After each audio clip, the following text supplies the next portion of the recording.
What's up, guys? It's Bumpkins. Today is Wednesday, June 9th. Wednesday is New Comic Book Day. New Comic Book Day means new comic book haul video. As always, I went down to Infinity Flux here in Chattanooga, Tennessee, my home away from home, my favorite place to go here. And I picked up another nice stack of books, plus some other fun things that we're going to get to in a minute. But we're going to start with the Marvel books. Amazing Spider-Man number 68. I think this is the start of the... I think there's, I don't know, I'm so far behind on this book. I think there's a Sinister War coming with like the Sinister Six or all the members of the Sinister Six or something like that. I'm not real sure, but I'll let you know whenever I read them, whenever that is. Children of the Atom number 4. I think I'm gonna hop off this one, but I pre-ordered this one before I made the decision to jump off, so that's why I got this. It was in my pull box. But, the story is interesting. Like, I want to know who these characters are. Each issue sort of focuses on one of them. And it's kind of interesting. Like I said, I'm not sure if I'll stick with it, but we'll give this one a shot at least. Our requisite Heroes Reborn titles for the week. Heroes Reborn number... Which one are we on? Number 6. I got the trading card variant and the action figure variant. This issue was pretty fun. Focuses on Power Princess, which is basically the Wonder Woman analog of the Squadron Supreme. Thor also is in it. And it was really fun. Power Princess is Wonder Woman who likes to drink and kind of has no morals. It's actually pretty fun. This continues to be a fun Elseworlds what if type story. It wraps up next week. I like these kinds of events because it hasn't reshaped the entire Marvel universe as we know it, and it hasn't lasted for months, and there hasn't been a bazillion tie-ins. It's sort of been its own self-contained thing, and I've really enjoyed it, and it's gone quick too. It's been a weekly thing. There's a couple tie-ins too. Gwen number 1. This was really fun. Gwen Stacy acting in the Batgirl role. She is the Batgirl to Nighthawk's Batman. This one was pretty fun as well. And then Squadron Savage, number 1. These guys are the Squadron Supreme version of the Suicide Squad. And a lot of people are making a big deal about Punisher not wearing his skull on his chest and using that as proof to say that Marvel's distancing themselves from the Punisher. Get real. This is an alternate universe, an alternate reality. His backstory is a little different. Makes total sense that he doesn't have the skull on his chest. Iron Man number 9, another cool Alex Ross cover. I'm super far behind on this series, but Cafu, the artist, did post a picture on Instagram of a cool scene from this that makes me really want to, get caught up because it was really cool. The Marvels number 1, second printing. I didn't get this the first time around. Like, I'd made the decision not to get it the first time around. I could have, but I just decided not to. I don't really know why, and I don't really remember what it was that prompted me to get the second printing. I guess I just wanted to try it out, so we'll see. Speaking of what if, Spider-Man Spider Shadow number 3. What if Peter Parker kept the alien symbiote? This has been a fun, kind of a violent series so far. Wildly different Peter Parker / Spider-Man than we know. It's been cool. And then one that I guess I was one of the only ones in my shop to pre-order this. I kind of thought there would be more, but Web of Spider-Man number 1. This actually ties in with the new Avengers HQ. I can't remember what they're calling it, but the new Avengers area of... Universal, I think it's Universal Studios out in California, or maybe it's Disneyland. I don't remember where it is, but this sort of ties in with that. So this is definitely not going to be in continuity with the other Spider-Man books. But I just wanted to try it out. I dig the costume. I sort of dig the artwork. It should be a fun story. We'll try it out. That was it for Marvel. Over on the DC side, we got The Detective number 3 with a cool Andy Kubert variant cover. I've been enjoying this series. Of course, it's only been around for 2 issues until now, but it's a cool story. Somebody out there is killing people that Batman has saved in the past, and he's got to find out who it is and how to stop him. That's a really cool story.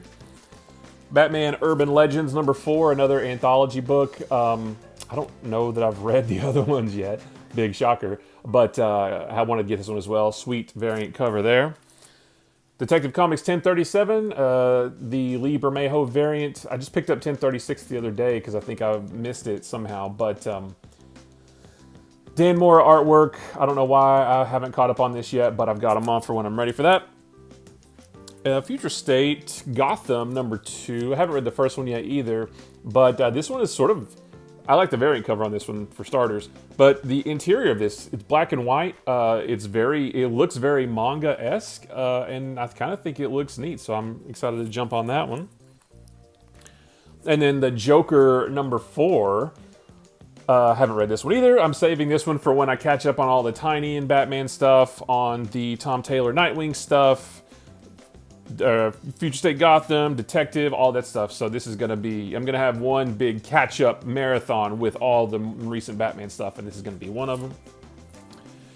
And then Wonder Woman 773. This is a gorgeous variant cover. I'm a couple issues behind on this, but you know, this is kind of telling you this is putting Wonder Woman in a sort of a Norse mythology setting instead of her typical Amazonian sort of, you know, more Greek setting.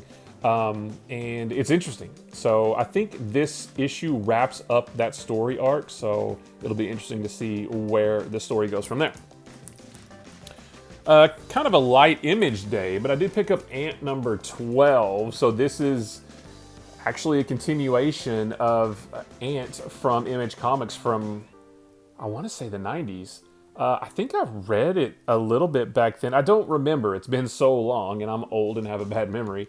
But I thought I would try this out, and I think it's setting up for a new... Because on the back of it, next issue, Ant #1. So I think there's going to be a new Ant series or mini-series. And I'm not sure if it's from Eric Larson or not, but he definitely did the art. So I just thought I'd try it out. Geiger #3. The first two of these were really cool. From what I understand of this one, we get to learn a little bit more of the origin of Geiger, I think is his name, and so that should be cool. And then Karma #4, I actually missed #3, and I was going to use that as a chance to jump off the book, but then I saw this one on the shelf, so I thought, okay, well, I'll go ahead and grab it, and I'll grab issue 3 digitally, get caught up, and I think it's only like a 5 or 6 issue miniseries, so I'll just finish it out. And then for other indie stuff that's not Image, from Aftershock, we got Bunny Mask #1. I actually just finished reading this. This is weird. I don't even know, I couldn't tell you what the story is, but it's a horror title, but it wasn't like very gruesome or scary yet. But I'm trying to formulate some idea of what to tell you the story is about, but I don't really know. A guy gets trapped in or he gets captured by another guy who's off his rocker, forces him to dig into this cave. They eventually find this person, but then well, I don't want to say anything. I don't, just check it out if you're interested in sort of horror stories. This one definitely is one that you need to go a few issues before you make judgment, because this one, you don't really know what's going on after just this one. Maniac of New York #5. This is the end of this mini-series, and I did read this one today. It was pretty good. I wanted a little bit more. I was hoping it was going to be a little bit deeper than your typical Friday the 13th movie, but this may not be the end. That's all I'll say. I don't want to say anything about the end or anything like that or what happens. But this may or may not be the end of this, so hopefully we'll get some more. One of the reasons I checked out Bunny Mask is because Andrea Muti, the artist on this book, is also the artist on Maniac of New York, so I thought I would continue following him. From Boom, we've got Eve #2. I actually read #1 and 2 today. Finally got caught up. This is a really cool post-apocalyptic tale.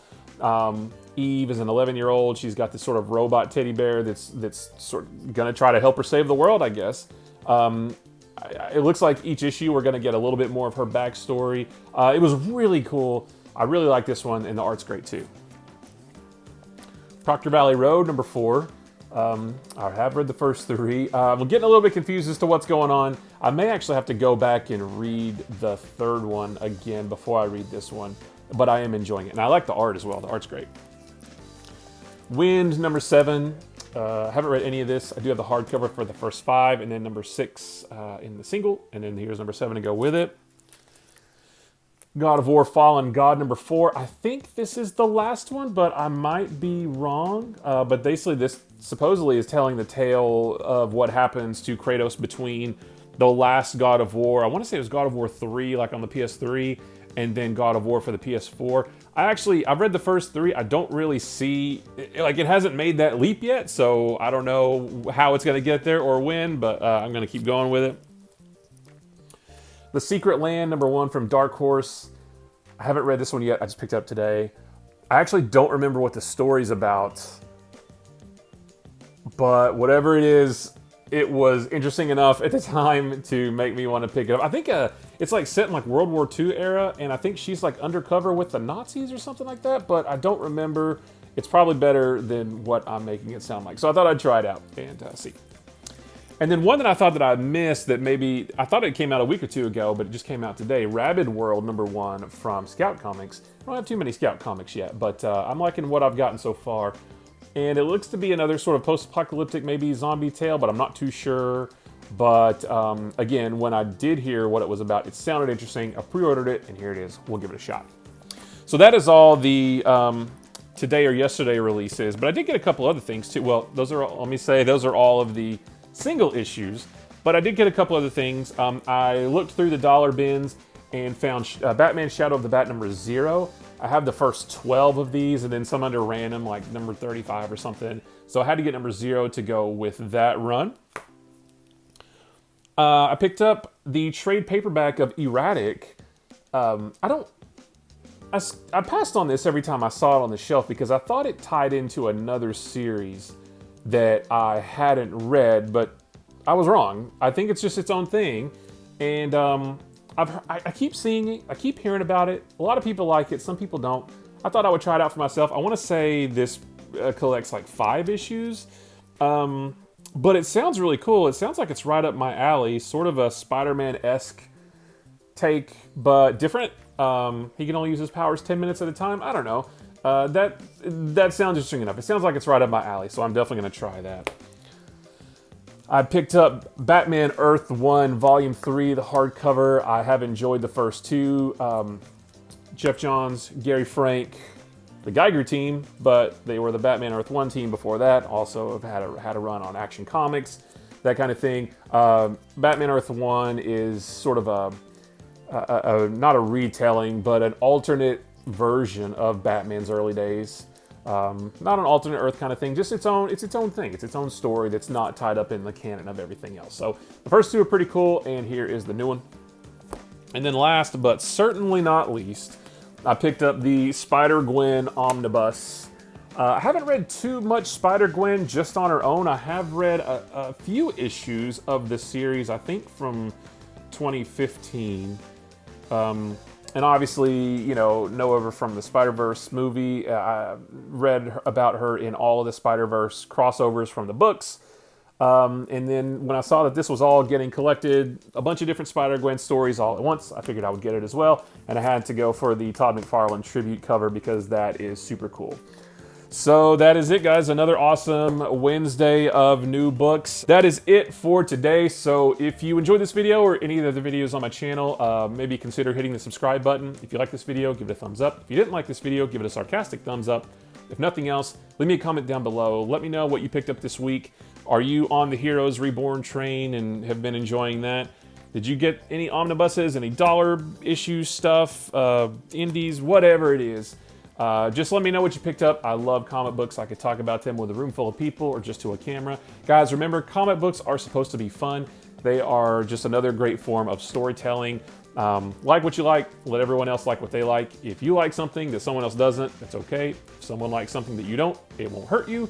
The great things about comics is that there's enough comics for everybody to find something that they enjoy. And if there's something you don't enjoy, it's super easy just to ignore it and not buy it. So guys, I appreciate you watching, and I will see you in the next one. Bye-bye.